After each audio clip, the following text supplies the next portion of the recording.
इसलिए हो रहा है। राजा ने सोचा क्यों ना मैं ऐसा करूं, कुछ ब्राह्मणों को बुला करके अपने घर पे रामायण, गीता, वेद, पुराण ये सब पढ़ाओ, शायद मेरे मन को शांति मिले। राजा बहुत बड़े बड़े पंडितों को वहां पे बुलाया और उसमें में से 4 पंडित अनपढ़ थे। 4 पंडित अनपढ़ थे, जिसमें कहा गया कि उन लोगों को कुछ पता नहीं था, लेकिन फिर भी वो लोग आकर के धन दौलत के लालच में आकर के वहां पे बैठ गए कि राजा तो है ही है, झूठों ही एक डूब जाएगा तो हमें कुछ न कुछ मिल ही जाएगा। अब वहां सब वेद पुराण सब चल रहा है, गीता रामायण सब चल रहा है। राजा सबको देख रहा है कि सब लोग अकोर से ही वहां मंत्र का उच्चारण कर रहे हैं। राजा को 4 लोग दिखे कि वो लोग कुछ बोल ही नहीं रहे, जो कि उनके पास रामायण गीता रखा गया है। राजा ने सोचा कि मैं लोगों से पूछूं जरा जा करके कि भाई तुम लोग क्यों नहीं कुछ कह रहे हो, तुम लोग यहाँ पे आए हो तो पढ़ क्यों नहीं रही हो। राजा जब जाने लगा उन लोगों से पूछने के लिए, तो उसी में से एक ज्ञानी पुरुष था, वो सब कुछ देख रहा था। तो पहला वाला जो बोला, उसने देखा कि राजा आ रहे हैं, तो उसने अपने मन में जल्दी जल्दी कहना शुरू कर दिया कि राजा पूछेंगे तो क्या जवाब दूंगा, राजा पूछेंगे तो क्या कहूंगा। दूसरा कहने लगा, अरे भाई धीरे बोल, जो तेरी गति वही मेरी गति। तीसरा ने कहा कि अरे भैया थोड़ा और सीलो बोलो, जो होगा देखा जाएगा। चौथा ने कहा कि अरे भैया जो आप हो वही मैं भी हूँ, थोड़ा सा ऐसा धीरे ऐसा बोलो कि जो होने वाला है वो होके रहेगा, जो होने वाला है वो होके रहेगा, वही मैं भी हूँ। चारों ने आपस की बातें समझ ली, लेकिन राजा को समझ में नहीं आया। राजा ने सोचा कि ये लोग क्या कह रहे हैं, ना तो वेद में लिखा है, ना रामायण में लिखा है, ना ग्रंथों में लिखा है, ये क्या पढ़ रहे हैं, कौन से मंत्र का उच्चारण कर रहे हैं। और जो ज्ञानी पुरुष था सब देख रहे थे। उसने सोचा कि अभी इन लोगों को राजा दरबार से निकाल देगा। तो ज्ञानी पुरुष ने देखिए अपना ज्ञान का यूज किया, अपने दिमाग को यूज किया। उसने कहा कि राजा साहब कहाँ जा रहे हो। बोले कि सब लोग वेद पुराण और रामायण गीता पढ़ रहे हैं, मंत्र उच्चारण कर रहे हैं, बाकी ये 4 लोग पता नहीं क्या कह रहे, जो वेदों में नहीं है, शास्त्रों में नहीं है, गीता पुराणों में नहीं है। ज्ञानी पुरुष ने कहा कि राजा आपको पता नहीं है, ये बहुत बड़े ज्ञानी हैं, ये जितने लोग यहाँ पे आए हैं सबसे बड़े ज्ञानी यही 4 पंडित हैं। बोले वो कैसे। बोले आपको नहीं पता, जो बोल रहा पहला रामायण की ही बातें पढ़ रहा है, लेकिन आपको समझ में नहीं आ रहा। बोले कौन सी रामायण की बात, कहाँ रामायण में लिखा है। उन्होंने कहा कि आपको पता है जब प्रभु श्री रामचंद्र वन को जा रहे थे तो सुमित जी उन्हें लेकर के गए थे छोड़ने। तो राजा ने कहा था, दशरथ राजा ने कहा था, सुमित जब तुम आना तो बगैर राम और लक्ष्मण सीता के लिए मत आना।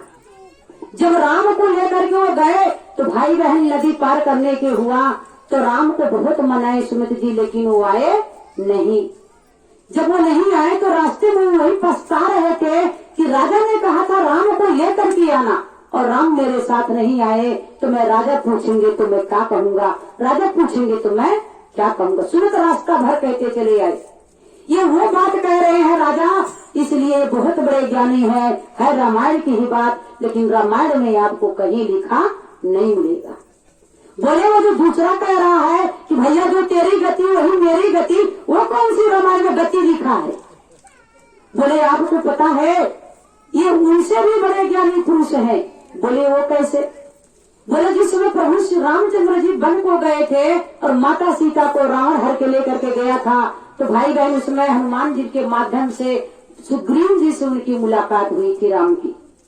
सुग्रीव जी के पास जब राम जी गए तो उन्होंने अपनी सारी विपदा बताई कि भैया मेरे पत्नी को रावण हर के लेकर के चला गया। जब सुग्रीव ने सुना कि उनकी पत्नी को रावण हर के लेकर के चला गया तो उन्होंने कहा कि भैया क्या मैं बताऊं, मेरी पत्नी को मेरा भाई हर ले गया। जो तेरी गति वही मेरी गति। ये बात है, ये रामायण में बात कहीं नहीं लिखी गई कि जो तेरी गति वह मेरी गति। उसके बाद बोला जो तीसरा बोल रहा है कि जो होगा होने दे, जो हो रहा है होने दे। बोले आपको पता है जब अंगद जी गए थे दूत बन करके राम का संदेश लेकर के, तो उन्होंने अपने पैर को जमीन पे जमा दिया तो रावण आया उठाने के लिए। सारे लोग वीर लोग उनके पैर को नहीं उठा पाए तो रावण चला उठाने के लिए। तो वहां पे भाई बहन उनके पुत्र मेघनाथ बैठे थे। उन्होंने कहा कि पिताजी ये क्या, एक बंदर आया लंके में आग लगा करके चला गया और एक बंदर आया इस धरती पर अपने पैर को जमा दिया।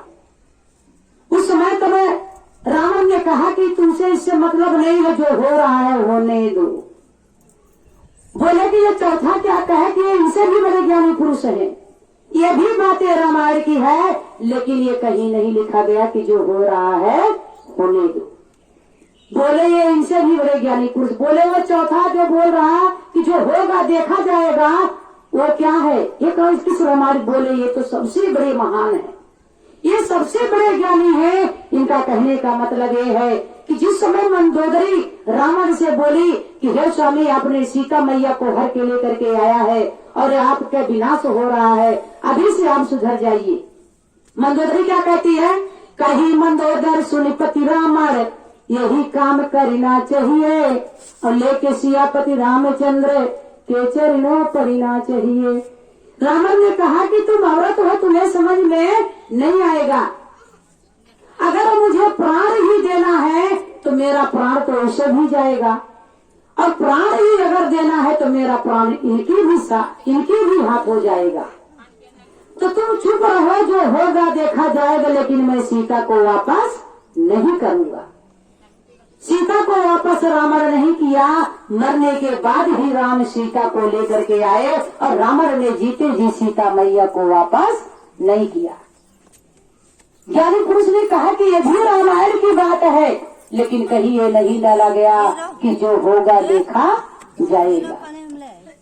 तो भाई बहन, कुछ अज्ञानता में लोग कुछ बातों के ऐसे बोलते हैं कि जो बात कहीं अगर लगा दिया जाए तो लग ही जाता है।